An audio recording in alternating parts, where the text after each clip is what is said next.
சீடமுறுக்கு அவல் பொரி அஞ்சரப்பெட்டை. Welcome to Ramesh Ganapathi's kitchen.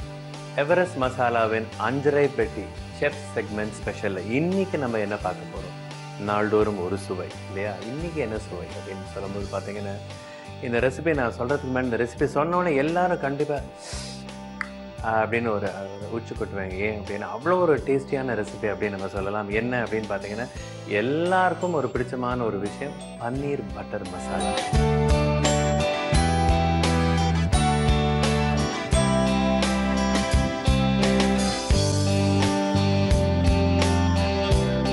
சொல்லும்போதே அப்படியே உங்களுக்கு ஐப்ரோஸ்லாம் டக்குன்னு தூக்கியிருக்கும். அவ்வளோ ஒரு டேஸ்டியாக இருக்கக்கூடிய விஷயம். நான் எல்லாத்துக்குமே ஒத்து போகக்கூடிய ஒரு சைட் டிஷ் அப்படின்னு சொல்லலாம். இன்றைக்கி அதை தான் நம்ம பண்ணி பார்க்க போகிறோம். சரி, நம்ம செய்முறைக்கு போகிறதுக்கு முன்னாடி அதுக்கு தேவையான பொருட்கள் என்ன அப்படிங்கிறத நம்ம பார்க்கலாம்.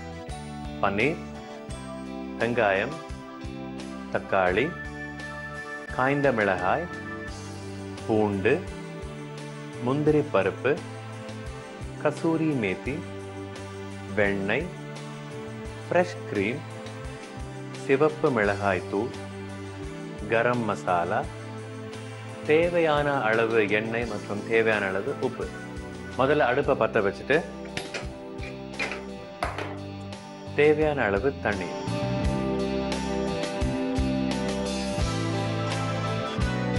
இந்த தண்ணியில் நம்ம என்ன சேர்க்க போகிறோம் அப்படின்னு பார்த்தீங்கன்னா, இன்றைக்கி நான் கிட்டத்தட்ட ஒரு 200 கிராம் பன்னீர் அப்படின்னு பார்த்தீங்கன்னா, நீங்கள் ஒரு 3 தக்காளி, ஒரு வெங்காயம் அல்லது 3 தக்காளி 2 வெங்காயம் நீங்கள் சேர்க்கலாம். கட் பண்ணாமல் நான் அப்படியே தான் சேர்க்க போகிறேன். நான் தக்காளியை நம்ம கட் பண்ண போகிறதில்ல, வெங்காயத்தை மாத்திரம் நம்ம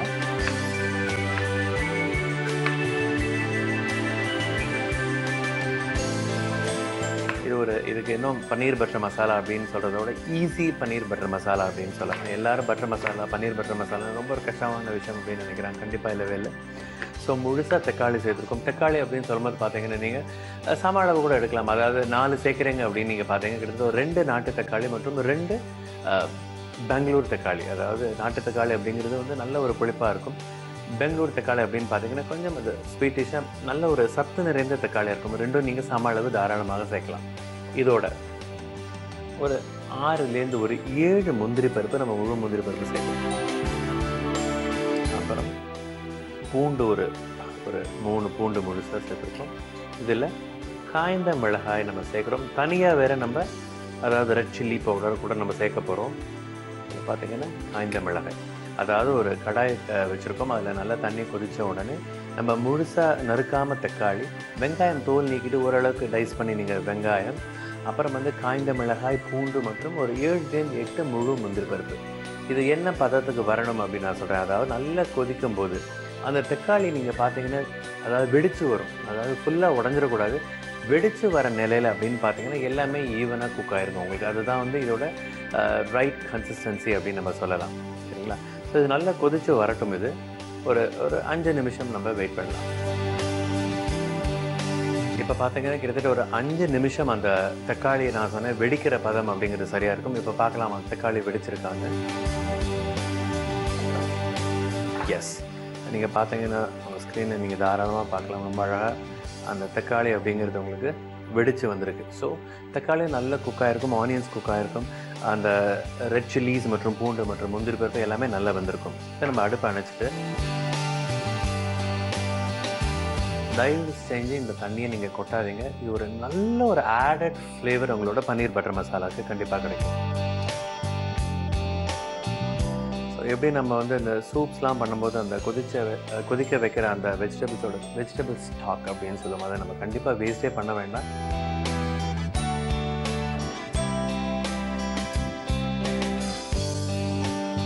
ஓகே, இந்த வெஜிடபிள் ஸ்டாக் அப்படிங்கிறது தயார். இதை நம்ம வேஸ்ட் பண்ணாமல் வச்சுக்கலாம். நம்ம நெக்ஸ்ட் என்ன பண்ண போகிறோம் அப்படின்னு பார்த்தீங்கன்னா, இது ஒரு நல்ல விழுத, அதாவது பன்னீர் பட்டர் மசாலா எல்லாருக்குமே தெரிஞ்ச விஷயம், நல்ல ஒரு க்ரீமி டெக்ஸ்சர் ரொம்பவே அருமையாக இருக்கும். ஸோ இதை நல்லா நம்ம விழுமூன்னு, அதாவது நல்ல ஒரு பேஸ்ட் மாதிரி இதை நம்ம அரைக்க போகிறோம்.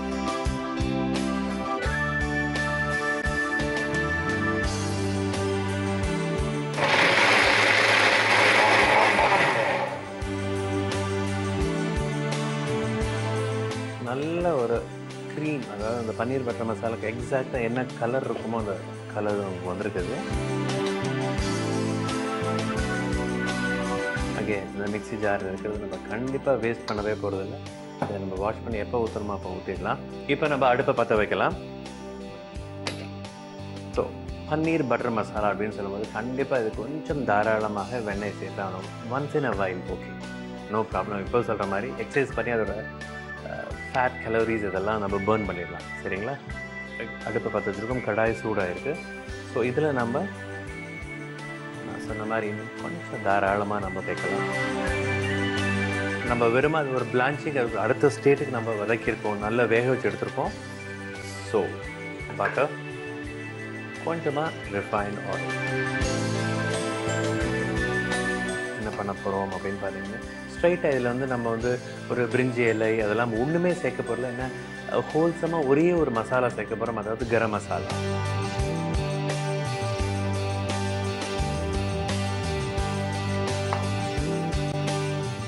பார்த்தீங்கன்னா உங்களுக்கு அந்த மசாலாவை நம்ம அரைச்ச விழுதை நம்ம சேர்த்துட்டோம். இந்த பேலன்ஸை நம்ம வேஸ்ட் பண்ணாமல் சேர்த்துடலாம். இது கொஞ்சம் ஸ்ப்ளாட்டர் ஆகும். அதாவது நீங்கள் என்ன பண்ணணும் அப்படின்னு பார்த்தீங்கன்னா ஒரு இதால் மூடிடுங்க நீங்கள். ஸோ அந்த பேலன்ஸ் இருக்கிறது நம்ம சேர்த்துடலாம்.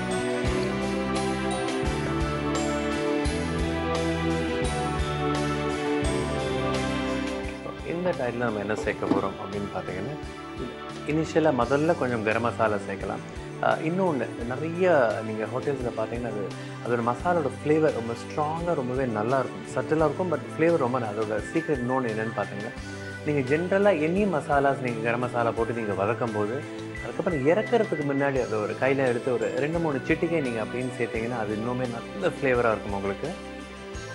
இது ரொம்ப பச்சை வாசனை போகணும் அப்படிங்கிறதுலாம் ஒன்றுமே கிடையாது. ஏன்னா இருக்கும் நல்ல குக்காய் பாயிலாக இருக்குது. நம்ம அந்த வெண்ணெயில் திருப்பியும் நம்ம வதக்குறோம், அவ்வளோதான். அந்த டிப்பிக்கல் அந்த ரெஸ்டாரண்ட் ஸ்டைலுக்கு உங்களுக்கு அந்த கலர் பாருங்கள் எவ்வளோ அழகாக வந்திருக்கு. இந்த டைத்தில் நம்ம ஒன்று ஒன்றா கடகடன்னு சேர்த்துடலாம். தேவையான அளவு உப்பு,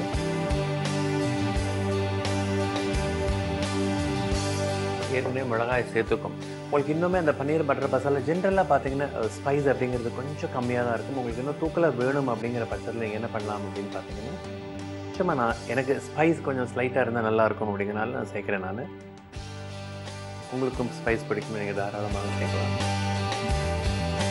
சீ டு இட் அது ரொம்ப அதாவது டார்க் கலரான அது கிட்டத்தட்ட அந்த கடாய் பன்னீர் அந்த ரேஞ்சுக்கு போகணும். சட்டிலான கலர் இருந்தால் ரொம்பவே அருமையாக இருக்கும். இந்த டைப்பில் நம்ம கரம் மசாலா,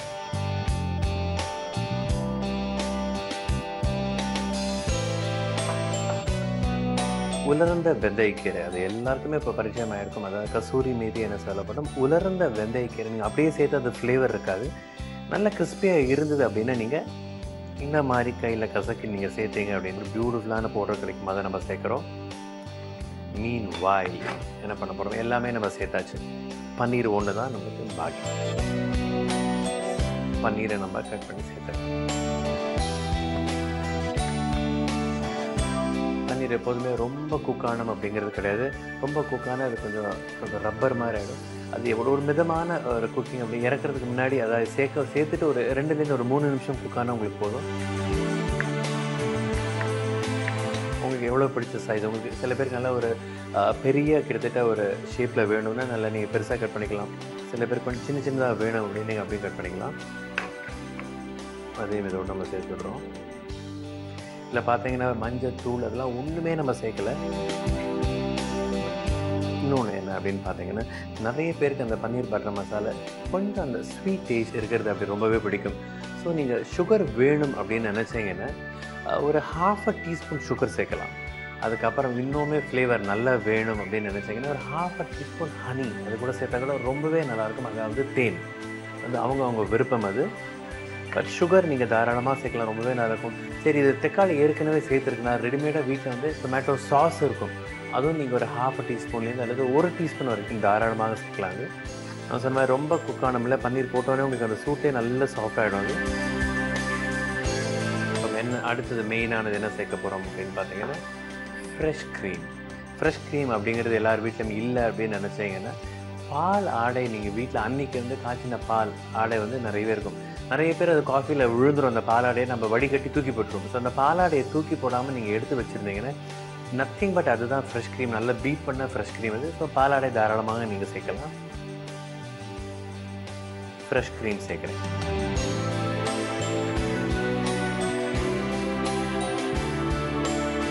அவ்வளோதான். கிட்டத்தட்ட பார்த்தீங்கன்னா உங்களோட பன்னீர் பட்டர் மசாலா தயார். இதுக்கு மேலே உங்களுக்கு கொத்தமல்லி இதெல்லாம் போட்டு நீங்கள் கார்னிஷ் பண்ணிங்க அப்படின்னா ஒரு அருமையான பன்னீர் பட்டர் மசாலா உங்களுக்கு தயார். ஸோ இப்போ அடுப்பை அணைச்சிடலாம். சர்விங் பிளேட்டுக்கு மாற்றிடலாம்.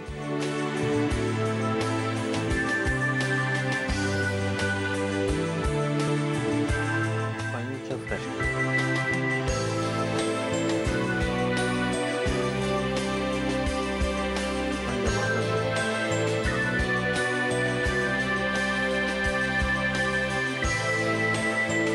இப்போ பார்த்தீங்கன்னா என் கையில் சுட சுட ஈஸி பன்னீர் பட்டர் மசாலா தயார்.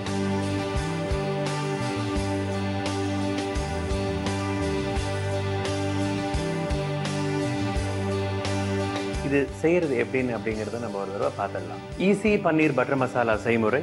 ஒரு கடாயை எடுத்துக்கோங்க, அதில் தண்ணி ஊற்றுங்க. தண்ணி ஊற்றினக்கிறப்ப தண்ணி நல்ல ஒரு கொதிக்கிற நிலைமைக்கு வந்ததுக்கப்புறம் அதில் நீங்கள் தக்காளி, முழுசாக நறுக்காத தக்காளி, நறுக்கிய வெங்காயம், முந்திரி, பூண்டு, காய்ந்த மிளகாய் இதை சேர்த்து நல்லா நீங்கள் கொதிக்க விடுங்க. அந்த தக்காளி வெடித்த உடனே நீங்கள் அணைச்சிடுங்க. அணைச்சிட்டு ஆற வச்சுட்டு அதை நீங்கள் ஒரு மிக்சியில் நல்ல விழுமூன்னு, அதாவது கிட்டத்தட்ட ஒரு மை பதத்துக்கு அரைச்சி தனியாக எடுத்துக்கோங்க. இன்னொரு கடாயில் நீங்கள் எண்ணெய் மற்றும் வெண்ணெய் சேர்த்துட்டு இந்த அரைத்த விழுதை அதோடு சேர்த்துட்டு நல்லா கொதிக்க விடுங்க. கிட்டத்தட்ட கொஞ்சம் பச்சை வாசனை போனதுக்கப்புறம் தேவையான அளவு உப்பு, கரம் மசாலா, சிவப்பு மிளகாய் தூள் சேர்த்துட்டு நல்லா கொதிக்க விடுங்க. கொதிக்க விட்டதுக்கப்புறம் அதுக்கு மேலே நீங்கள் கசூரி மேத்தி மற்றும் ஃப்ரெஷ் க்ரீம் இதை அலங்கரித்து நீங்கள் பரிமாறினீங்க அப்படின்னா அருமையான ஈஸி பன்னீர் பட்டர் மசாலா தயார். எவரெஸ்ட் மசாலாவின் 5.5 பெட்டி செஃப் ஸ்பெஷல் செக்மெண்ட்டில் ஈஸி பன்னீர் பட்டர் மசாலா இன்றைக்கி நம்ம பார்த்தோம். கண்டிப்பாக நீங்கள் இதை வீட்டில் செஞ்சு பார்ப்பீங்க அப்படிங்கிறது எந்த விதமான சந்தேகமும் எங்களுக்கு கிடையாது. எங்கள் நிகழ்ச்சியோட ஒரே வேண்டுகோள் என்ன அப்படின்னு பார்த்தீங்கன்னா, நீங்கள் கண்டிப்பாக செஞ்சு பார்க்கணும் அப்படிங்கிறது தான். இது எங்களோட பேர், ஆசை மற்றும் அன்பு கட்டளை அப்படின்னு சொல்லலாம். மீண்டும் வேறு ஒரு சுவையான மற்றும் இன்ட்ரெஸ்டிங்கான ரெசிபியுடன் உங்களை சந்திக்கும் வரை வணக்கம் கூறி விடைபெறுவது உங்கள் செஃப் ரமேஷ் கணபதி. வணக்கம். ஹாய், நான் சிந்தூர் ஷியாம். எவரெஸ்ட் மசாலா 5.5 பெட்டி பவர்ட் பை ஆர்கேஜி நெய்யின் என் சமையலறை மூலமா உங்களை சந்திக்க வந்திருக்கேன். இன்னைக்கு நாம 2 பேரும் சேர்ந்து சமைக்க போறது வேக வைத்த முட்டை கறி.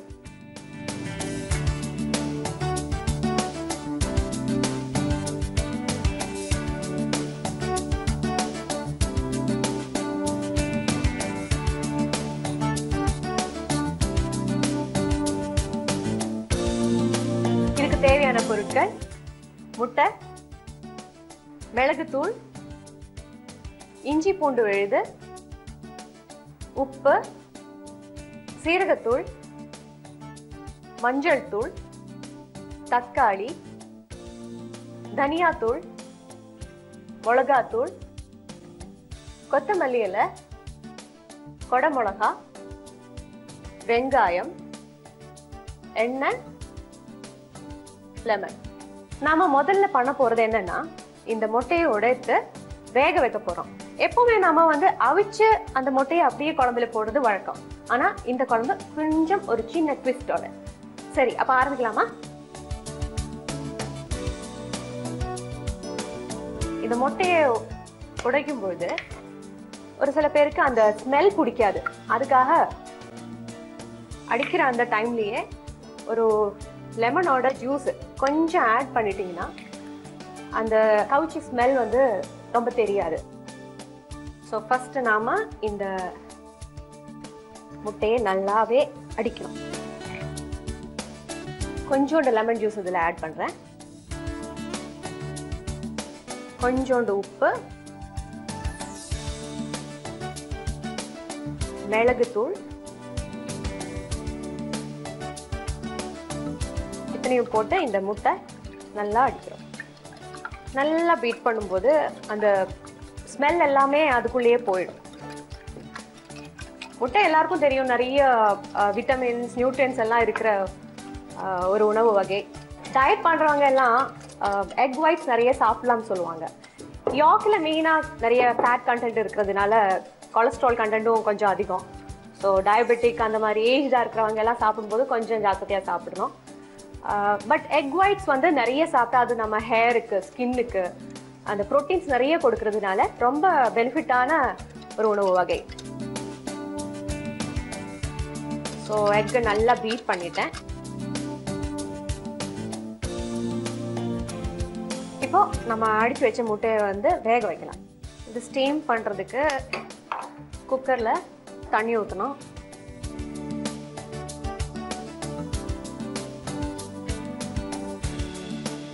இன்னொரு பாத்திரத்தில் கொஞ்சோண்டு எண்ணெய் ஸ்ப்ரெட் பண்ணணும்.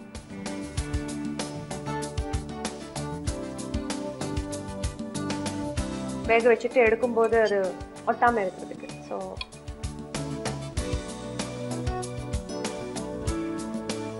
இந்த அடிச்சு வச்ச எக் இதில் ஊற்றிட்டு குக்கருக்குள்ளே போட்டு ஸ்டீம் பண்ணலாம். அப்ராக்சிமேட்லி ஒரு 7 to 8 minutes அதுக்குள்ளே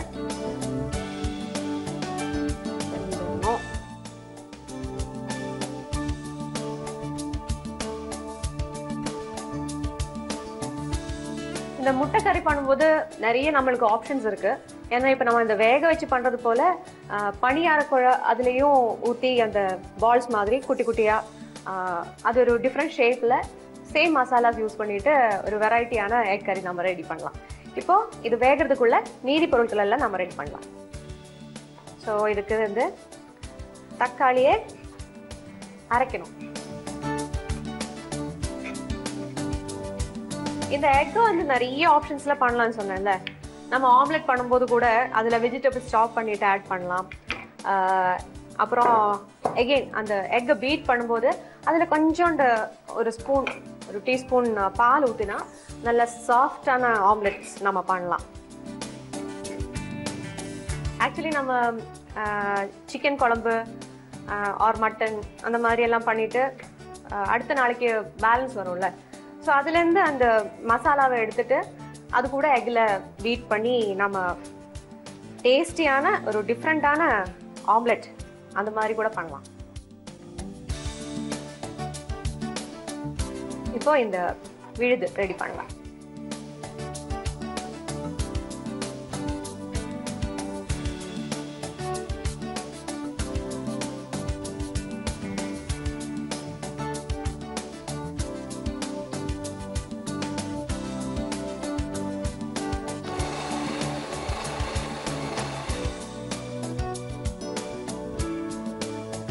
இந்த தக்காளி நல்லா பியூரி ஆயிடுச்சு. முட்டை வந்து வெந்துட்டு இருக்கு, ஸ்டீம் நல்லா வருது. ஸோ நம்ம இதுக்கு மீன் டைம் என்ன பண்ணலாம்னா இதுல வந்து இந்த மசாலா வந்து வதக்கலாம்.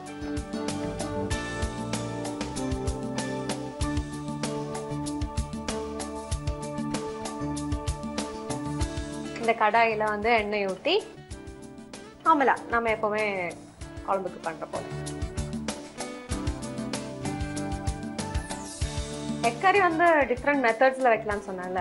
கேரளா ஸ்டைலுன்னா நாங்கள்லாம் எப்படி பண்ணுறோன்னா தேங்காய் தனியாக வறுத்து அரைச்சி கரம் மசாலா மஞ்சத்தூள் மிளகாத்தூள் தனியாத்தூள் அரைச்சி எகெயின் வெங்காயம் தக்காளி எல்லாத்தையும் வதக்கி அந்த மசாலையை ஆட் பண்ணி அப்படி ஒரு Kerala variety of egg masala அந்த மாதிரி பண்ணுவோம்.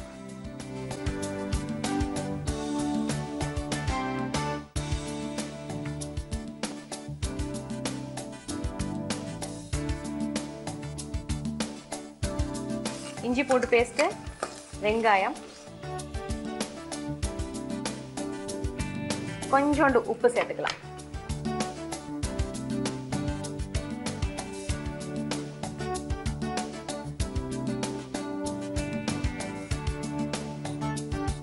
இந்த ஆம்லெட்டை பத்தி சொல்லும் போது தான் நான் ஒரு ஷோ பண்ணிட்டு இருக்கும்போது அதோட ஜட்ஜஸ் வந்து என்ன கிண்டல் அடிப்பாங்க. ஏன்னா எக் ஒரு மெயின் இன்க்ரீடியன்ட்டை கொடுத்துட்டு அதில் வந்து ஒரு ரெசிபி பண்ண சொல்லும்போது நான் வந்து ஒரு கான்டினென்டல் ரெசிபி அப்படின்னு யோசிச்சு ரிசர்ச் எல்லாம் பண்ணி ஒரு பயங்கரமான எக் ஃப்ரை அப்படின்னு சொல்லிட்டு ப்ரெசென்ட் பண்ணேன். நான் சொன்ன மாதிரி முன்னாடி சொன்ன மாதிரி மஷ்ரூம்ஸ் கேரட்ஸ் எல்லாம் பொடி பொடியாக சாப் பண்ணி போட்டு அந்த கான்டினென்டல் மசாலாஸ் எல்லாம் தட் இஸ் ஒரிகானோ, பெப்பர், பேசில் அந்த மாதிரி அந்த ஒரு பேட்டர்னில் அது அந்த ஆம்லெட்டை வறுத்து எடுக்கணும்.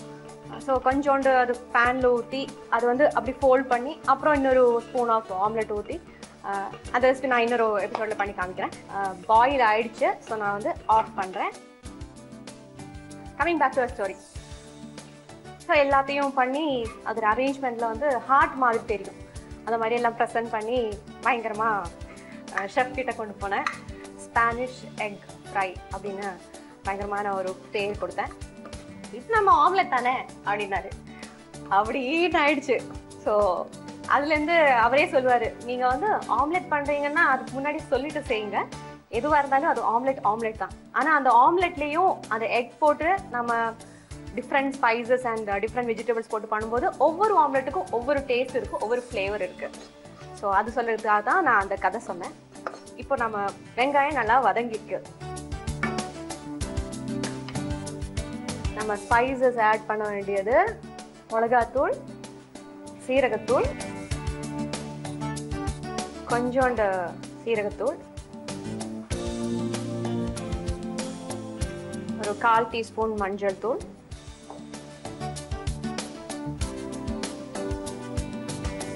ஒரு 1.5 ஸ்பூன் தனியாத்தூள், 1 ஸ்பூன் மிளகாத்தூள். இதை போட்டு வதக்கணும்.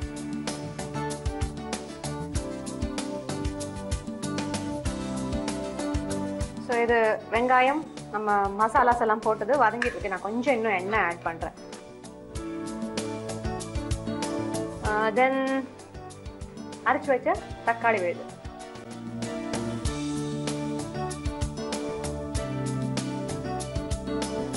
இதையும் நல்லா வதங்கணும்.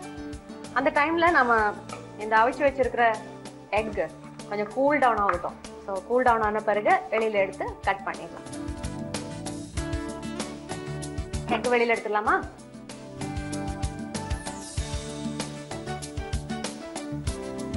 ஓகே. ஸோ எக்கு நல்லா வெந்திருக்கு.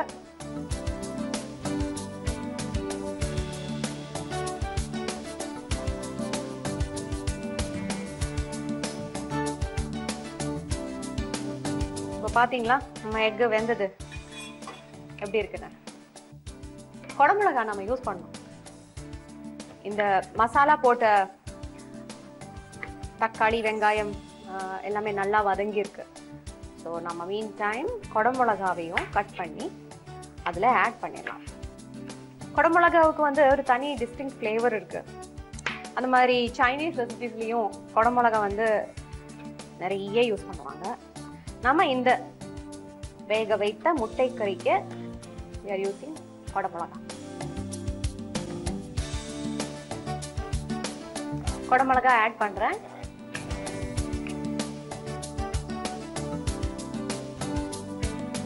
இந்த கேப்சிகமோட ஸ்மெல் வரும்போது கடாய் பன்னீர்னு ஒரு ரெசிபி இருக்குது. கடாய் சிக்கன், கடாய் பன்னீர். ஸோ அதுக்கு நிறைய கேப்சிகம் யூஸ் பண்ணுவோம்.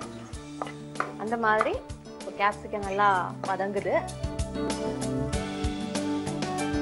இப்போ லைட்டாக தண்ணி ஊற்றி, ஏன்னா நான் ஒரு கிரேவி கன்சிஸ்டன்சி கொண்டு வரதுக்கு வாட்டர் ஆட் பண்ணுறேன். இப்போ நம்ம அது ஃபினிஷிங்க்கு முன்னாடி இந்த வேக வைத்த முட்டையை கட் பண்ணி இந்த குழம்புல ஆட் பண்ணோம். ஸோ கேப்சிகம் வந்து ஒரு 80% வேகிற அளவுக்கு நாம் குக் பண்ணோம். அந்த குக்கிங் டைம் பார்த்துட்டு கொஞ்சம் அந்த கேப்சிகம் ஃபுல்லாக வெந்து அதோட கலர் எல்லாம் போகக்கூடாது. ஸோ அது வரைக்கும் தான் நம்ம பார்த்துட்டு குக் பண்ணோம். எனக்கு வந்து கேப்சிகம் அப்படியே சாப்பிட்றதுக்கு பிடிக்கும். அந்த கொஞ்சம் ஒரு ராவாக இருந்தாலும், ஏன்னா அது ஸ்கின்னுக்கு ரொம்ப நல்லது தெரியுமா. ஜிங்க் எல்லாம் நிறைய இருக்கிறதுனால கேப்சிகம் வந்து சாலட்ஸ்லாம் நிறைய யூஸ் பண்ணலாம். இப்போ நம்மளோட வேக வச்ச முட்டை அழகா கேக் மாதிரி வருது. இதுலயே வந்து நான் சொன்னேன்ல, பணியாரத்தோட அந்த பணியார சட்டியில நம்ம வந்து இதே மாதிரியே முட்டையை நம்ம பீட் பண்ணி ஆட் பண்ணிட்டா அந்த அப்பம் மாதிரி குட்டி குட்டி அந்த உண்ணி அப்பம்னு சொல்லுவோம் நாங்கள், அந்த அப்பம் மாதிரி நம்ம முட்டையை எடுத்து ரவுண்ட் ஷேப்ல கூட ஆட் பண்ணலாம்.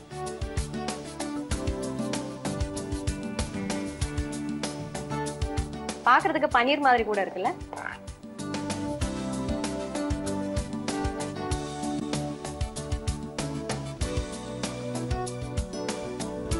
இப்போ நம்ம வந்து எக்கும் ஆட் பண்ணியாச்சு. இதுக்கு கொஞ்சம் அந்த கிரேவி மசாலா எல்லாம் அதில் கொஞ்சம் ஊறட்டும். அதுக்கு லைட்டாக, ரொம்ப இல்லை, லைட்டாக little bit water. If you want you can add. நீங்கள் வந்து மிளகு தூள் வேணும்னா ஆட் பண்ணலாம். எனக்கு வந்து கொஞ்சம் ஆட் பண்ணணும்னு தோணுது.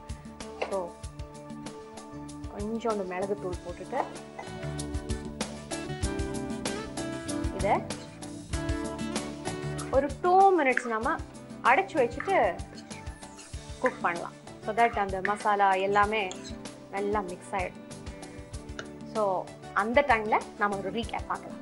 ஒரு பவுலில் முட்டை, உப்பு, மிளகுத்தூள் போட்டு நல்லா பீட் பண்ணி வைக்கணும். குக்கரில் தண்ணி ஊற்றி ஒரு சின்ன பாத்திரத்தில் எண்ணெய் லைட்டாக தடவி இந்த அடிச்சு வச்ச முட்டையை ஸ்டீம் பண்ணணும். ஒரு கடாயில் எண்ணெய் ஊற்றி இஞ்சி பூண்டு விழுது, வெங்காயம், சீரகத்தூள், மஞ்சத்தூள், தனியாத்தூள், மிளகாத்தூள், அரைச்சு வச்ச டொமேட்டோ பியூரி இத்தனையும் போட்டு வதக்கணும். நல்லா வதங்கின இந்த மசாலாவில் குடமிளகா போடணும். வேக வைத்த முட்டையை கட் பண்ணி போடணும். கொஞ்சம் கொத்தமல்லியும் போட்டு வேக வைத்த முட்டை கறி ரெடி. ரீகேப் பார்த்துருக்கீங்க. வேக வைத்த முட்டை கறி ரெடி பண்ணியாச்சு. வெல்கம் டு எவரெஸ்ட் மசாலா வழங்கும் அஞ்சரை பெட்டியின் சட்டுப்புட்டு சமையல். இன்னைக்கு நம்ம பார்க்க போறது பாத்தீங்கன்னா ப்ரான் பாப்கார்ன்.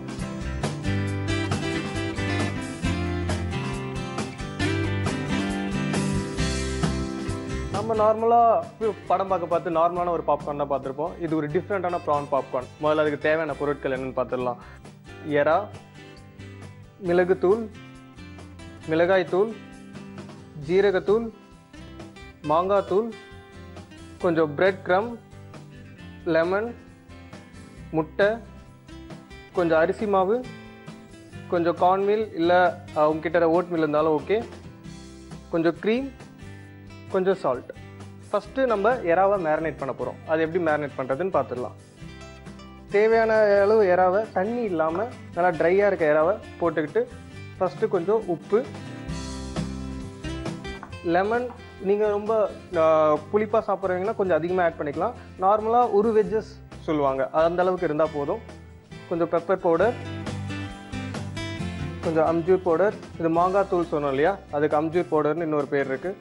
கொஞ்சம் ஜீரா தூள், கொஞ்சம் சில்லி பவுடர், தேவையான அளவு கொஞ்சோண்டு க்ரீம், ஒரு பிஞ்ச் உப்பு. இதை போட்டுட்டு நம்ம மேரினேட் பண்ணணும். ஃபஸ்ட்டு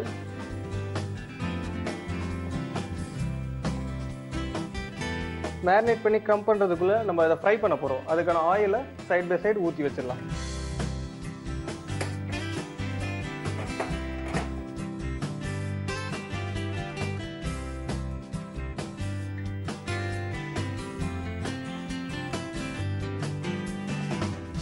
ஆயில் ஹீட் ஆகிட்டே இருக்குது. இப்போ இந்த மசாலா பார்த்தீங்கன்னா எப்படியா இருந்தாலும் கொஞ்சம் வெட்டாக இருக்க பார்த்து நம்ம பிரெட் க்ரம்லையோ இல்லை கார்ன்மீல்லையோ போட்டால் ஒட்டாது. அது பைண்ட் ஆகணுன்றதுக்காக, நல்லா ஒன்றோட ஒன்று ஒட்டணுன்றதுக்காக கொஞ்சோண்டு அதில் முட்டை சேர்க்க போகிறோம்.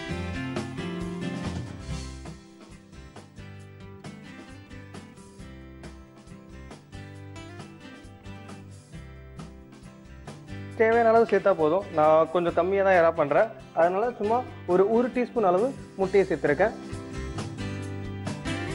கொஞ்சம் திக் பண்ணுறதுக்காக அரிசி மாவு,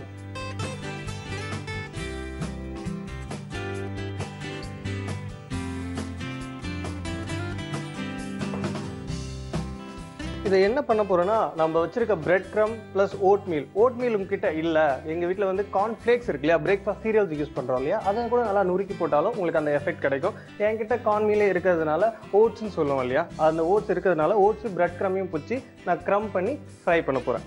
ஸோ எவ்வளோ அளவுக்கு நீங்கள் ஓட்ஸ் போடுறீங்களோ அந்த அளவுக்கு ஈக்குவலாக பிரெட் க்ரமும் போட்டுக்கோங்க.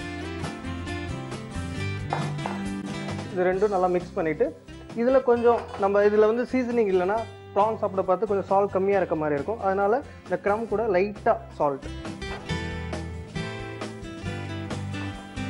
இப்போ நம்ம மேரினேட் பண்ணி வச்சுருக்க எறாவை இதில் போட்டு க்ரம் பண்ண போகிறோம். க்ரம் பண்ணுறதுனா அப்படியே அது மேலே வச்சு ஒரு கோட்டிங் மாதிரி.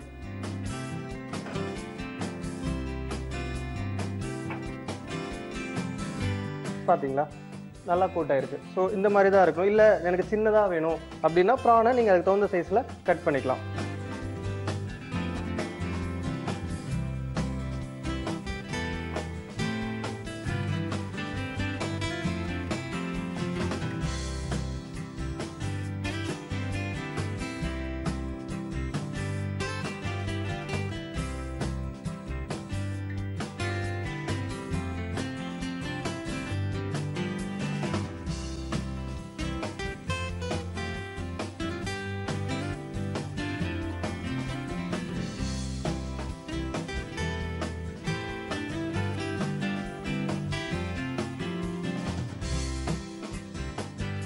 நான் வெஜிடேரியன், நான் வந்து ப்ரான்லாம் சாப்பிட மாட்டேன், எனக்கு வந்து வெஜிடேரியனில் தான் பண்ணணும்னா ஈவன் நீங்கள் இதை வந்து ஒரு நம்ம பாப்கார்னுக்கு நம்ம சோளம் இருக்கு இல்லையா, சோளத்துலேயே கூட பண்ணிக்கலாம். இல்லை ஏதாவது வெஜிடபிளில் கூட அந்த மாதிரி பண்ணலாம். பெஸ்ட்டு இன்னும் பன்னீரில் பண்ணிங்கன்னா இன்னும் உங்களுக்கு நல்ல ரிசல்ட் கிடைக்கும். பார்த்தீங்கன்னா இது ஒன்றோட ஒன்று நல்லா கூட்டாயிருக்கு. நல்லா ஃப்ரை பண்ண போகிறோம். ஆயில் ஹீட்டாக இருக்கான்னு பார்த்துப்போம். நல்லா ஹீட்டாக இருக்குது ஆயில். ஸோ ஒன்று ஒன்றா எறாவை நம்ம ஃப்ரை பண்ண வேண்டியதுதான்.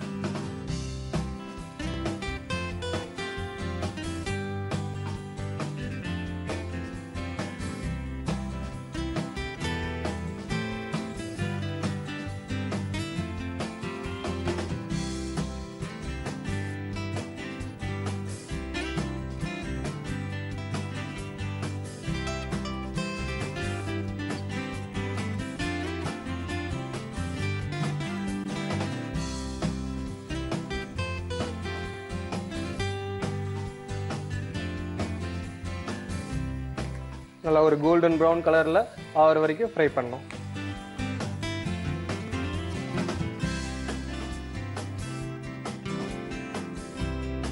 சூப்பர் பாப்கார்ன் ரெடி ஆகிட்டே இருக்கு. எப்படி இருந்திருக்குன்னு பார்ப்போம். நல்லா சூப்பராக வந்திருக்கு. ஃப்ரையர்லேருந்து எடுத்துடலாம்.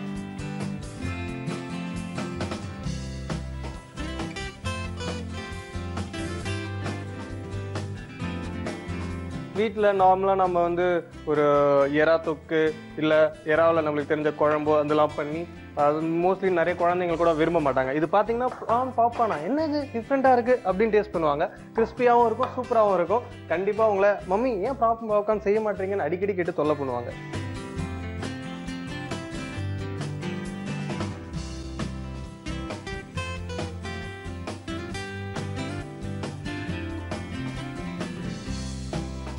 நான் ஒன்று டேஸ்ட் பண்ணிக்கிறேன்.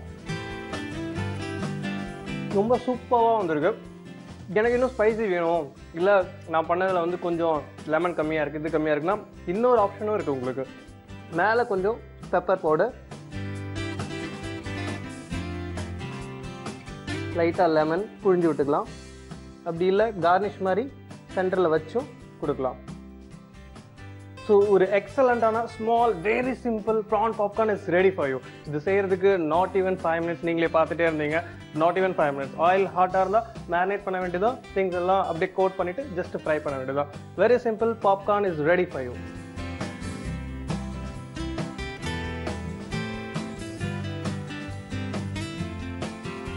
ஸோ இந்த ப்ரான் பாப்கார்னை எப்படி பண்ணணும்னு டக்குனு ஒரு வாட்டி பார்த்துடலாம். முதல்ல ப்ரானை ஒரு பவுலில் போட்டுக்கிட்டு லெமன் ஜூஸ், மிளகுத்தூள், மாங்காய் powder, jeera powder, chilli powder, கொஞ்சம் க்ரீம் போட்டு அது கூட மேரினேட் பண்ணிக்கணும். அதை கோட் பண்ணுறதுக்கு கார்ன் மீல், பிரெட் க்ரம், கொஞ்சம் உப்பு போட்டு மேரினேட் பண்ணி வச்சிருக்க ப்ரானை அந்த பிரெட் க்ரம்ல க்ரம் பண்ணிட்டு மிதமான ஹீட்ல ஆயில்ல கோல்டன் ப்ரௌன் ஆகிற வரைக்கும் ஃப்ரை பண்ணி எடுத்துட்டா ஒரு எக்ஸலன்ட் ப்ரான் பாப்கார்ன் ரெடி.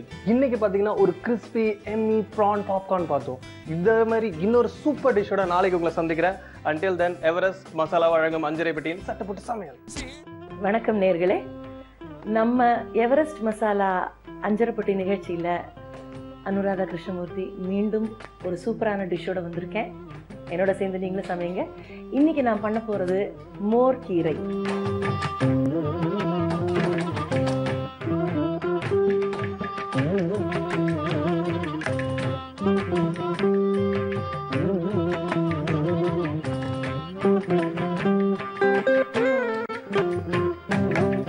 இதுக்கு தேவையான விஷயங்கள்லாம் கீரை எந்த டைப் ஆஃப் கீரையாகவும் இருக்கலாம். முளைக்கீரை, அரைக்கீரை எது வேணா இருக்கலாம். தயிர் வேணும், பச்சை மிளகா, சிவப்பு மிளகா, ஜீரகம், பச்சை அரிசி, உப்பு, எண்ணெய், கருவேப்பிலை, கடுகு அண்ட் 1 கப்பு தேங்காயும் தேவைப்படுது. முதல்ல கடாயில்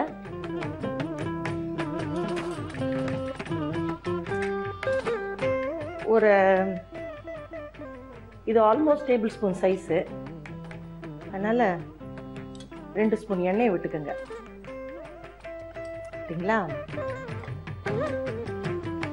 அதுக்கு பிறகு ஜீரகம் 1 டீஸ்பூன் ஜீரகம் போடலாம். பச்சை மிளகாய். பச்சை மிளகாயில் 2 விஷயம் உண்டுங்க. உங்களுக்கு காரம் ஜாஸ்தி வேணும்னா இந்த மாதிரி எக்ஸ்போஸ் ஆகிற மாதிரி கட் பண்ணிக்கிட்டு, எப்படியும் நீங்கள் அரைக்க தான் போகிறீங்க, அதனால் மானாவரியாக போடுங்க. அப்படி தின் சைஸஸ் எல்லாம் கட் பண்ணி போடணுன்ற அவசியம் கிடையாது. சிவப்பு மிளகாய் 2 சிவப்பு மிளகாய் போட்டுக்கோங்க. அடுப்பை சின்னதாக்குங்க. இதெல்லாம் போடுற சமயத்தில் எப்போவுமே அடுப்பு சின்னதாக இருக்கணும். ஃபஸ்ட்டு இது நல்லா வறுபடட்டும். வா, மிளகாவோட வாசனை. காம்போடையே போடுங்க, பரவாயில்ல. காம்போட சேர்ந்து இருந்தால் காரம் கொஞ்சம் அதிகமாக தெரியும். இப்போ இது நல்லா கொஞ்சம் நல்ல வறுபட்ட உடனே இந்த பச்சரிசி இதை போட்டு நல்லா வறுபடணும். நல்லா வறுபடணும்னா பொன்னிறமான அவ்வளோதான். எப்பவுமே இந்த மாதிரி வறுக்கும் போது பெருசும் சின்னதுமா அடுப்பை பண்ணிக்கிட்டு வறுக்கிறது நல்லது. ஏன்னா கொஞ்சம் ஹீட்டும் தேவைப்படும், அதே சமயம் ரொம்ப ஹீட்டும் தேவைப்படாது. இந்த மாதிரி இருக்கும்போது இப்போ கொஞ்சம் சின்னதாக்கிக்குங்க. எப்படி தெரியும் ஹீட் ஜாஸ்தியாகுதுன்னா, இப்படி வறுப்படுத்திக்கிட்டே வரும்போது முகத்தில் கொஞ்சம் அந்த ஹீட்டு போகும், கொஞ்சம் வேர்வை ஜாஸ்தி வர மாதிரி இருக்கும். இதெல்லாம் சயின்ஸு. அதுக்கப்புறம் திருப்பி கொஞ்சம் பெருசாக்கிக்கங்க. நல்ல வறுபடட்டும். வறுத்துக்கிட்டே வரோம். இப்போ கொஞ்சம் சின்னதாக்கிட்டு, இப்போ ஓரளவுக்கு இந்த பாருங்க அரிசியோட அந்த வெளுப்பு கலர் போயிடுச்சு. இப்போ இந்த தேங்காயை இதில் போடணும். தேங்காயை போட்டு என்ன தேங்காயோட பச்சை வாசனை போகிற வரைக்கும் வறுக்கலான்னு வச்சுக்கோங்களேன். அதுதான் கணக்கு. பாருங்க தேங்காயோட பச்சை வாசனை வருது வறுக்கும்போது. அந்த வாசனை போகணும், அவ்வளவுதான். இப்போ நான் சின்னதாகவே வச்சு வறுத்துருக்கேன். ஏன்னா கடாயும் ஹீட்டில் இருக்கு. அப்படி இருக்கும்போது நமக்கு எக்ஸ்ட்ரா ஹீட்டு தேவையில்லை. அப்புறம் இல்லாட்டா நம்மளால கண்ட்ரோல் பண்ண முடியாம போயிடும். பாத்தீங்களா, தேங்காயோட பச்சை வாசனை வருது. இப்போ அடுப்பை ஆஃப் பண்ணிட்டு இந்த சூட்ல இது இருக்கட்டும், கொஞ்சம் ஆறணும்.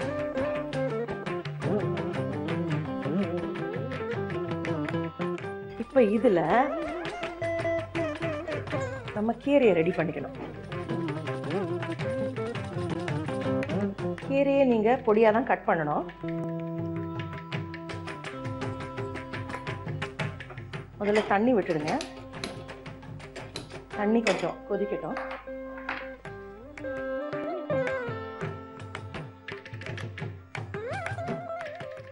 கொஞ்சம் தண்ணி, இந்த கீரை அளவுக்கு தண்ணி.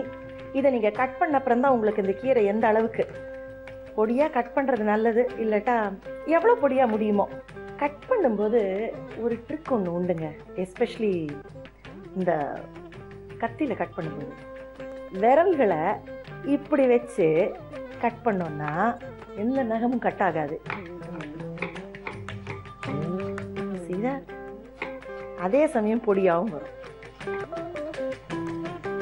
இந்த காம்புகள் எல்லாமே கொஞ்சம் பொடியாக இருந்தால் நல்லா இருக்கும். இப்போ இந்த கீரையை இதில் போடணும்.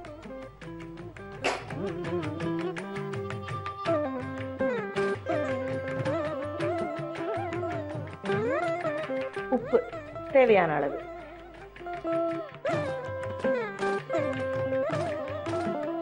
இந்த கீரை இப்போ இங்கே கொதிச்சுட்டு இருக்கோம். கொதிச்சுட்டு இருக்கும்போது இது ஓரளவுக்கு ஆறி இருக்கும்.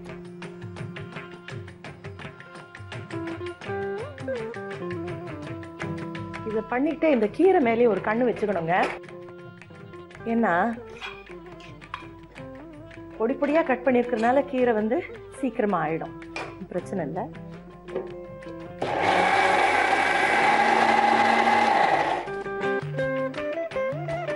இப்ப கீரை முக்கால்வாசி வெந்திருக்கும், இருந்தாலும் அடுப்பை சின்னதாக்கிட்டு இந்த அரைச்சதை ஃபர்ஸ்ட் கீரையில போட்டுருங்க.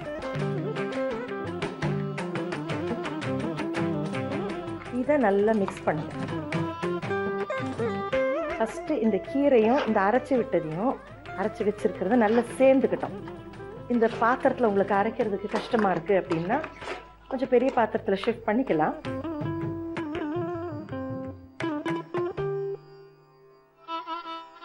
இந்த கடாயில் ஷிஃப்ட் பண்ணிக்கிறேன்.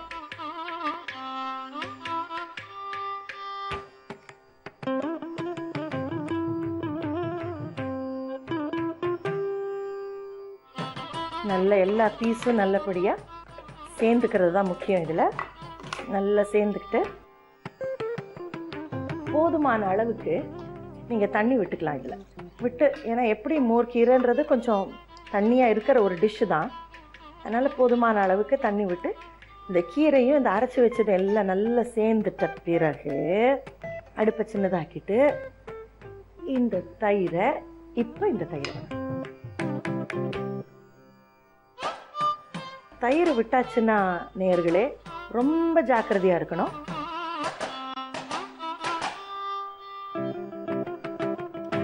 இந்த தயிர் பிரியாமல் இருக்கிறது தான் ரொம்ப முக்கியம் இதில். என்னென்னா இப்போ என்னோட இந்த சின்ன இருக்கு இல்லையா, இது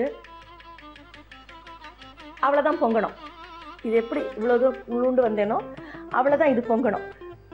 அப்படி ஆயிடுச்சுன்னா தயிர் பிரிஞ்சு போயிடும். இது வந்து அழகாக இவ்வளோ தூரத்துக்கு இப்படி பொங்கும். அதை கொஞ்சம் நோட் பண்ணுங்க. இந்த கட்டத்தில் தான் ரொம்ப கேர்ஃபுல்லாக இருக்கும்.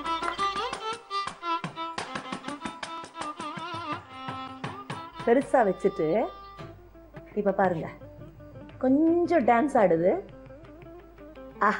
அழகாக பொங்குது. 1 2 3 4 5 பொங்கல். இதுக்கு மேலே ஒரு செகண்ட் இருந்தால் கூட பிரிஞ்ச மாதிரி ஆகிடும். இது மோர் குழம்புக்கும் இதே தான் கணக்கு, மோர் கீரைக்கும். இதை தனியாக வச்சுட்டு இப்போ தாளிக்கிறதுக்கு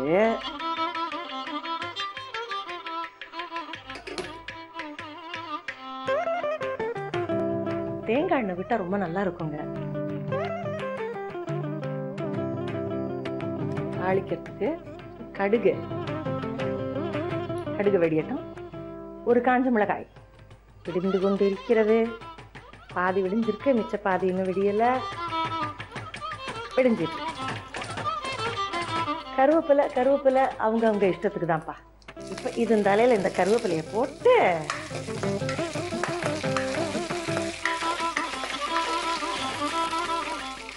இப்போ இதை எடுத்து இது மேலே அப்படி விட்டுருந்தோம். இந்த மோர் கீரைக்கு முடிஞ்ச வரைக்கும் தயிர் புளிச்சிருந்தா ரொம்ப நல்லது. தண்ணி முடிச்சு வச்சு டேஸ்ட் பண்ண வேண்டுமா?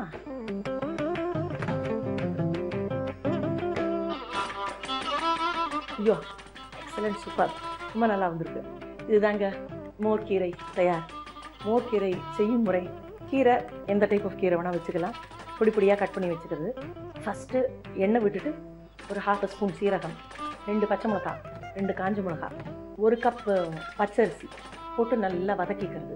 பச்சரிசி பொன்னிறம் ஆகும்போது 1 கப் தேங்காய் அதில் போட்டு நல்லா வதக்கிக்கிறது, பச்சை வாசனை போகிற வரைக்கும். அது ஆறும்போது இந்த கீரையை தண்ணியில் விட்டு உப்பை போட்டு வேக வைக்கிறது. பொடியாக கட் பண்ண கீரை வெந்த உடனே இந்த ஆறினரை எடுத்து மிக்சியில் அரைச்சிட்டு இந்த கீரையில் போட்டு அது நல்லா மிக்ஸ் ஆன உடனே நல்லா கட்டியாக 1 கப்பு முழு கப்பு தயிர் அது அதில் விடுங்க. தாளிக்கிறதுக்கு 1 ஸ்பூன் எண்ணெய் விடுங்க. கடுகு, 1 காஞ்ச மிளகா, கருவேப்பிலை போட்டு இதுக்கு விடுங்க. மோர்க்கீரை தயார். மீண்டும் நாளைக்கு இன்னொரு டிஷ்ஷோடு உங்களை சந்திக்கிறேன். அது வரைக்கும் விடைபெற்றுக் கொள்வது உங்கள் அனுராதா கிருஷ்ணன்.